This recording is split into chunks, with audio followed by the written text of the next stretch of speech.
My brother's name lit up my husband's phone. At 2 a.m. The phone lay on my parents' kitchen table, screen down, glass catching the yellow light from the old pendant lamp. Steam curled from Dad's midnight tea. Mom pressed a dish towel to her chest like a shield. I set my thumb on the edge of the phone and nudged it toward the center so everyone could see it when the screen woke. Put it on speaker, Dad said.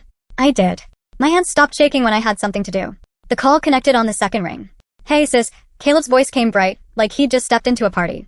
You finally calling me back? I pictured him. Baseball cap pushed back, jaw set the way it always was when he got his way. I kept my voice flat. Tell me again, I said. Start to finish. About what? He laughed.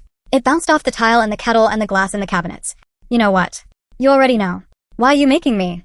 Because Mom and Dad are here, I said, and the phone's on speaker. Silence pressed the room. Outside, a train horn dragged across our street. In the quiet, the phone's tiny mic caught Mom's breath. Caleb swallowed. There, Dad said. The sound had weight. Caleb did his old shuffle, the one he used when a teacher asked a question he didn't like. Look, it wasn't like that. What was it like? I asked. He started with his usual detours. How Aaron came on strong, how I was cold, how marriages go through dry spells, how adults do stupid things. The words ran like water over stone. Dad didn't blink. Mom gripped the towel tighter until the loops left marks on her fingers. Names, I said. Places. Dates. Caleb huffed. You're really gonna. Names, Caleb. I put my fingertip on the phone and held it in place like it might bolt from the table. Mine. Yours. Aaron's. Our son's. Another silence. Caleb exhaled through his nose. Fine. Your husband. Aaron. Me. It happened. You're not crazy. You happy now? Mom's towel dropped to the floor. It landed like a small, soft fall. Dad lifted his tea and didn't drink. It happened, Caleb said again, faster this time, like ripping a bandage. It didn't mean anything at first. You were always so busy. He had needs. I was there. We connected. That's all. My tongue touched a cracked place on my lip. I tasted iron. You kept going, I said. After the wedding. Everybody keeps going, he shot back, his laugh high and thin. People cheat. It's not new. While I was pregnant. It might not be his, he said. You told him, didn't you? He told me you knew. Dad stood. His chair legs scraped the floor. He took the phone like it burned. You listen to me, he said. Caleb made a small sound, a boyish puff of air from deep in his chest. The sound he made when a ball hit his palm too hard. Dad didn't raise his voice. He let it land steady and simple. You slept with your sister's husband, he said. You knew she was carrying a child. You went on with it anyway. You will not call it nothing. Dad. You'll come tomorrow, Dad said, and pay for the roof repair you promised last summer. You'll pay back the card we put your car tires on. After that, you'll figure out college money on your own. Don't come to your mother for it.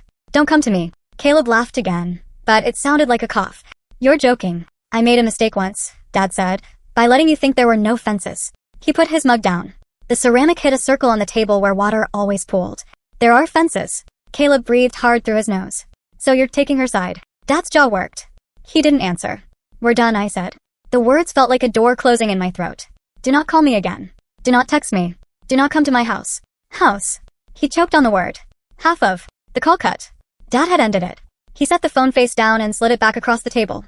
Mom reached for my hand and missed, fingers closing around air. In the living room, the old clock ticked. The tea went cold. I stared at the door, at the place the wood had darkened where we all kicked off our shoes as kids. A pair of my son's little sneakers had sat there last week, wet from the rain, tongues out like tired dogs. I had lifted them by the laces and set them on the mat by the heat vent to dry. The rubber smelled like pennies. Mom bent and picked up the towel. She pressed it to her mouth and nodded to some place on the floor that none of us could see. All right, Dad said. All right. He turned his mug. The clock ticked. Somewhere outside, a porch light clicked on and washed the yard in a soft square. That was the night Dad rewrote his will. Before I learned how to leave a room, I learned how to read the air. In our house, it went like this. If Caleb wanted something, the air got sweet. Mom's face softened. The corners of her voice went round. If I wanted something, the air thinned. Barely enough to breathe. Caleb came out bigger and louder. A boy who slammed doors and laughed with his whole throat and threw a ball straight through any target. I wore glasses, kept my hair tied, saved my allowance in a jar under my bed. Mom called me practical. She called him spirited. When she said his name, it sounded like a song she knew by heart. Help your brother with his homework, she'd sing from the sink. Make him a plate. He's growing. She loaded his plate until the mashed potatoes slid to the edge. When I set mine beside it, she added one more spoon to his without looking. Caleb learned early that the house bent for him. He bent it. He loved practical jokes that drew blood only I could see. He palmed the lenses of my glasses with syrupy hands. He pressed rocks into my cereal like teeth. He whistled the first notes of the school fight song every time I passed him in the hall and tapped my shoulder too hard like he was knocking a nail into wood. Brothers and sisters, Mom said with a laugh when I showed her the pebbles on the spoon. That's how they bond. We're not boys, I said. He's not my twin. I held out the spoon like evidence. She poured milk over it and rinsed it down the sink. In 10th grade, he beamed a lighter near my ponytail at a cookout. A slow lick of heat kissed the ends. The smell of burned hair puffed up like a dark ribbon. I slapped at it. Mom swatted my hand away. He's playing, she said. Dad walked in late that night, face gray from overtime, and saw the scorch on my hair. He looked at Caleb. He looked at me. He rubbed his temples until the skin there went white. That's enough, he said. The next day he marched me to the strip mall gym, wrote a check for a month of mixed martial arts, and shoved a pair of gloves into my hands. Learn. He told me to meet his eyes. I did. They were rimmed in red. If you can't change the air in this house, change your stance. I showed up every night that fall. The mat smelled like old socks and cleaning spray. The room hummed with the slap of skin and breath. I started at the back of the class, then moved up one row, then another. My glasses left grooves on my nose, so coach taught me to keep my chin tucked and my hands high. I learned to step left when fists flew right. The first time I held the kick shield for a woman twice my age, she stopped after 3 strikes and pressed her forehead to it. She didn't cry. She breathed. I watched her shoulders go down, inch by inch, until her spine stood straight. At home, Caleb snickered when I left with my gym bag. When I came back, he made a small face at the bruises that striped my shins. Cute, he said. Try not to hurt anybody. 2 weeks later, he took my pocket money from the box on my dresser. The money Dad gave us for chores, bills folded cool and small. I met him in the driveway where the bikes leaned like a row of sleeping animals. He had my $10 bills folded into a tight square, edge lined up with edge. Give it back, I said. Make me. He clicked his tongue. Go cry to mommy. Something in my body obeyed the new rules I'd practiced. I stepped in. My fist landed with a dull, full sound, like a hand to a loaf of bread. His eyes went wide. He sat down hard on the concrete, hand up, mouth open. A thin thread of blood slicked along his lip. I pulled the money from his pocket and put it in my own. My breath stuttered once and then eased slow. He began to wail, high and open. Mom flew out with the dish towel, pressed it to his lip, and turned on me. You're older, she said, as if the word was a crime. Dad came to the door and listened to both stories. He folded his arms, and his face didn't move. You stole from your sister, he said to Caleb. Be glad all you got was a bloody lip. Caleb locked his door that night. He didn't look me in the eye for months. He shifted to whispers and side glances, hands cupped around his mouth like he could fold the air around his words. If he needed something from me, he told Mom to tell me. If I tried to speak to him, he walked away mid-sentence, the back of his neck red. By graduation, the space between us had hardened to something like glass. We could see each other, but nothing passed through. College unlocked the doors and left them open. I moved into a boxy room at the end of a hall that smelled faintly like ramen and dryer sheets. I learned the path to the library in the dark. I met Aaron at a friend's birthday when the speakers hiccuped and died and the kitchen went quiet. He handed me a bottle of seltzer with a grin like he could fix a blackout with a smile. He was good at jokes and quick apologies. He texted in 3-word bursts. He wore his cap straight and his collar neat, and when he washed dishes he sang under his breath. When I brought him home for Thanksgiving, Caleb watched him for 2 days with the flat stare he gave to any animal that wasn't a dog.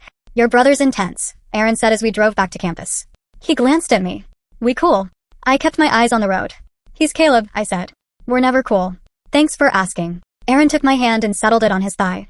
The heat of his palm crept up my wrist, slow and sure. We got married the summer after I found the 2 pink lines and pressed my forehead to the bathroom mirror. Our wedding happened in a small church where the air went still when the door shut, and the program said my new name in clean, thin letters. Mom cried. Dad smiled from somewhere deep.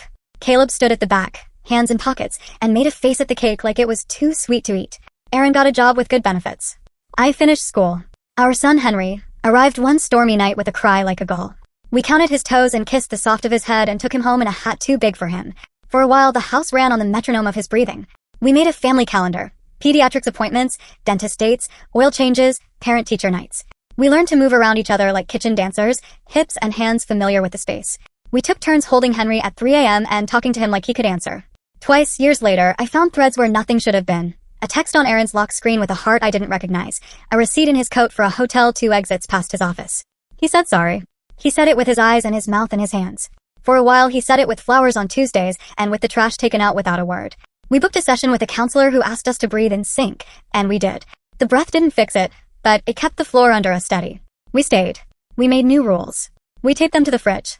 Then, 3 months ago, the light on Aaron's phone lit our bedroom at 2 in the morning. A name slid across the glass, Caleb. I didn't pick up. I walked to the kitchen, filled a glass, took a sip, tipped it into the sink, and set the cup upside down to dry. The light in the hallway flicked on with a soft click. Aaron's steps followed slow. Your brother called, he said from the doorway. The dark made our voices small. He's going through something. Is he? I opened the fridge and stared at the lined-up shelves, at the apples in the drawer that bruised if you breathed wrong. Tell me. He waited. He stood with his hands in his pockets like he didn't trust them. He looked at the counter. He looked at my face for 5 seconds and then dropped his eyes. We need to talk, he said. We sat at the table. The wood had grooves from years of plates and homework and the weight of elbows. He started with college, with busy days, with my long hours, with his own loneliness, with words I had heard before. He circled the name. He didn't say it. I waited until he ran out of air. Say it, I said. Caleb, he whispered. The name came out half-broken, like he had tried to swallow it. I kept my shoulders still. How long? He looked at me then, really looked. Since that winter break you brought me home. Not all at once. We were. He reached for me. I slid my hands into my lap. And Henry, I said. Say it. It's possible, he whispered. He's possible. The next morning, I made waffles for Henry and cut them into small squares. He thundered his fork against the plate with joy. Syrup streaked his cheek. I wiped it away with my thumb and stared at the little swirl on his left ear that looked like my father's.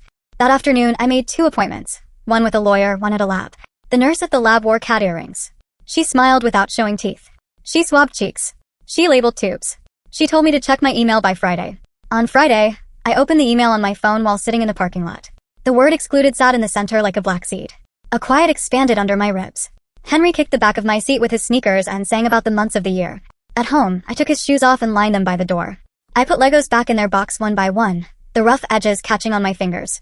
Aaron watched me pack a small suitcase in the bedroom and blinked too hard. Please, he said. Say something. I zipped the bag. I made dinner, I said.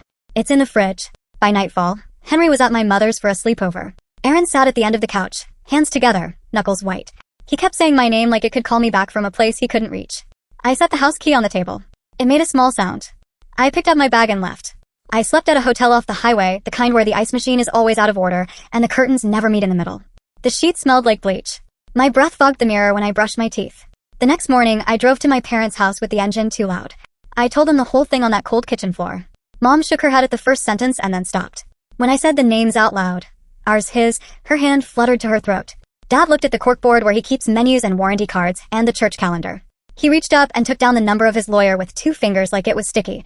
Call him, he said. Then call Caleb. So I did. And we sat at the table and listened to my brother turn himself inside out through a speaker the size of a coin. Divorce papers make a sound when you sign them, a whisper like a page in a hymn book turning. Aaron and I sat across from each other in a room that smelled like coffee and printer ink. He signed. I signed. Our lawyers nodded to nobody. The letters stacked into words that separated bank accounts and furniture and time. The last page set out a number for child support that didn't have my name on it anymore. On the way out, Aaron touched the hem of my coat. I paused. He let the wool slide from his fingers. I can pick up Henry from preschool on Tuesdays, he said. If he's still. He didn't finish. I didn't fix it. Talk to Caleb, I said. Work it out with him. He's the one who wants to be a father. He should learn how to leave his phone volume on. He nodded. He looked younger than he had the day we met. He looked as old as a man who just learned how many lies fit under one roof. He tried to smile. The skin at the corners of his mouth cracked. Take care, I said. He flinched like the words had weight. Mom asked me twice if I wanted to see Henry that week. She didn't push. She said his name like something fragile in a box. I sent money for his new shoes and a winter coat with a hood that looked like a bear. I didn't go over. I didn't sit with him on the floor and sort animals by color or sing the months of the year, not even the parts one always forgot and he always reminded me of with a shout. At night I washed my plates as soon as I ate and lined them on the rack like a small display. I learned the sound of the radiator when it woke and the way the elevator in my building sighed on floor 3. I went to the gym after work, slid my hands into gloves, and hid a bag that didn't care about names. The slap echoed in the empty space. I counted without counting. 2 weeks later, Dad called me. He used his good voice, the one he saves for numbers and news. It's done, he said. The will. I pulled my car over. The hazard lights blinked. People passed on the sidewalk holding coffee with red sleeves. It had snowed and then melted, and the curbs were lined with small gray islands. You didn't have to, I started. I did, he said. I should have drawn lines sooner. I'm drawing them now. Mom, I asked. She's here, he said. She knows. She did more than know. She tried to open the gate. She told me a week later, eyes wet, voice low, that Caleb was sorry. She asked if a boy could start over. She reminded me that blood remains. Dad set his hand on the table and spoke his one-syllable fence. No. He told her that if she walked across that line, she would walk alone. He's not a man of 100 words. He uses 5 and makes them heavy. Caleb found out anyway. News runs through families like water through drywall. It finds a path. He called, not my parents, me. He left messages. The first was all noise and heat. The second had a tremor I had only heard once, when he missed a free throw that would have sent his team to regionals and stood alone on the court while boys in matching jerseys clapped his back without touching him. "Sis," he said in that second message, voice small. "Help me. Please." I held the phone in my palm and watched the playback bar slide to the end. The street outside my window made its soft night sound. A neighbor sang to a baby. A siren passed and faded. I didn't call back. "Talk to him," Mom said. "Just once. Tell him to call Aaron," I said, not unkindly. "Tell him to call the man he called at 2 a.m. She didn't answer. Months threaded themselves together. Dad and I met for golf on Saturdays. I don't play well, but I hit straight when nobody watches. He offered small tips and handed me his driver like a dare. We didn't talk about the will on the fairway. We didn't say Caleb's name. We sent the ball ahead of us, white and simple against the grass. I went to therapy in a room with a rug that looked like a map of a city. The woman asked what I wanted now. I shrugged. I told her what pieces I had in my hands and what pieces I had set down on the table and walked away from. She didn't ask why. She nodded and traced a path across the pattern with her finger. "Here's a street," she said. "Here's another." At night, my apartment hummed. I kept my suitcase in the closet, unpacked. I put fresh sheets on the bed on Sundays. I threw out the old house key that still smelled like lemon oil from Dad's workbench. I bought a new key for my own door and put it on a plain ring with one tiny tag, home. Friends asked me to dinner. I said yes sometimes. Other nights, I ate cereal standing up and watched a silly show where the jokes landed soft and harmless and nobody slept with anyone's family. When the credits rolled, I turned the TV off and sat with the quiet until it felt full enough to carry. "Promotion," my boss said one afternoon, tapping a printed email with her pen. "You want it?" I nodded once. "Yes." "Good," she said. "You earned it." The raise showed up like a polished coin dropped into my palm. I slid it into my pocket and didn't spend it. Word drifted in sideways about Caleb. My cousin texted after a barbecue. He's working part-time at a garage. Living with a Aunt Henry. Looks tired. I stared at the picture she'd attached. Caleb's face was thinner. His hat shadowed his eyes. Henry's hair stuck up like he'd taken off a knit cap too fast. Aaron stood behind them with his hands on both their shoulders, fingers spread like he could cover them both. I typed thanks and put my phone face down. Mom didn't set 2 extra places at the table at Christmas. She tucked her mouth in a way I recognized from when she'd burned the roast one Sunday and smiled anyway. Dad refilled her wine glass. He touched her wrist with his thumb, a small old habit that smoothed the air. After dinner, I helped rinse dishes. The hot water ran. Mom held a plate under it and stared at the steam. "He called me," she said, quiet. I didn't answer. She lifted the plate, turned it in the light, and set it in the rack. I handed her a towel. She dried her hands very carefully. "I'm angry with him," she said. "I'm angry with myself." I nodded. We didn't say sorry. The sink hummed. "Do you want to see Henry?" she asked. She didn't look at me when she said it. "He drew you a picture in preschool. A red house. A tree with 3 apples." I shook my head. "Not now," I said. The words laid themselves down without a fight. "Maybe one day." She nodded. She laid the towel over the oven handle like a flag at half-mast. That night, alone in my apartment, I stood in the dark and listened. The building clicked and settled. Somebody upstairs laughed, a deep, surprise sound. Across the street, a window glowed blue. I opened my own window and let the cold slip in.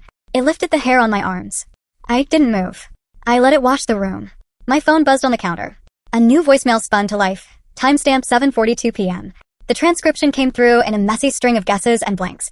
"Hi, I drew a... Can I?" I pressed the screen. The message played. A small voice filled the room. He said my name without stumbling. He said he found a feather on the playground, white with gray stripes. He said he put it in his pocket and it made his pocket tickle. Aaron spoke in the background, gentle. A chair scraped. They were making macaroni. The box kind with the packet you squeeze like paint. "Bye," the small voice said. Feet. Then softer, "Love you." The message clicked off. The apartment breathed in, then out. I set the phone face down and folded my hands on the counter. My palms were warm. My fingers touched, then threaded together. In the morning, I rose before my alarm. I went to the gym and wrapped my hands and listened to the leather creak. I stood before the bag and looked at the target circle until it held still. I lifted my arms and set my stance. I hit once. Twice. A third time. The sound rang clean. When I left, a thin frost skinned the car windows. I scraped it with a plastic card. The sun hadn't cleared the buildings yet, but the sky in the east had softened to a lighter kind of gray. On my way to work, I stopped at a light where the old railroad cuts the street in half. The bars were down. A train rolled by with cars the color of dust, each door marked with a letter and a number. I counted. I watched them pass, one after the other, a long metal sentence written on the day. A man on the corner stamped his feet for warmth and blew into his hands. A woman in a red hat laughed into her phone. When the last car cleared, the bars rose slow. I eased my foot from the brake. The road ahead shone a little, as if it had learned something in the minute we had to wait. At lunch, Dad texted me a picture of his golf ball on a green patch, the flag a small triangle, the hole a dark eye. Almost, he wrote. I smiled at the screen. I typed back, next time. I worked until the office lights buzzed. I sent an email and watched it leave. On the walk home, I bought a loaf of bread still warm in its paper sleeve and carried it like a small animal against my chest. At my door, I paused. The hall was quiet. The key turned smooth. Inside, my apartment smelled like soap and winter air. I set the bread on the counter and stood by the window and looked down at the street. A child in a puffy coat leaped from one square of light to another, arms out like a plane. His guardian, father, uncle, neighbor, waited by the lamppost and held out his hand. The kid landed and slid his small glove into the bigger one like it was a trick they both loved. They crossed the street. The man looked up once, as if he'd felt a gaze. I stepped back. I let the curtain fall into place. On the table, the will lay where I'd left it, the legal copy Dad had asked me to keep. To my daughter on the first page. A single dollar on the other line, the line with Caleb typed neat and cruel and fair. I didn't touch it. I let it sit. The radiator ticked. The city settled. In my pocket, my phone vibrated once with a message from a number I knew by heart and never saved. Drop-off went fine. He likes the bear hood. No name, no ask, no please. Just a fact laid on the table between us where we could both see it. I typed nothing back. I turned the phone face down and placed it next to the loaf of bread. I tore a piece from the end and ate it standing up, steam ghosting from the soft center. On the counter, a feather lay where I had set it the week before, found on my hood after a windy day, white with gray bars, light as air. I hadn't thrown it out. I hadn't framed it. I hadn't touched it since. It rested where it could be anything. I switched off the kitchen light and left the room in a hush. In the soft dark, the feather held its shape, thin and stubborn, a quiet thing that could fly if a wind strong enough found it. I closed the door with my hand on the wood and listened to the latch catch. The sound was small. It was enough.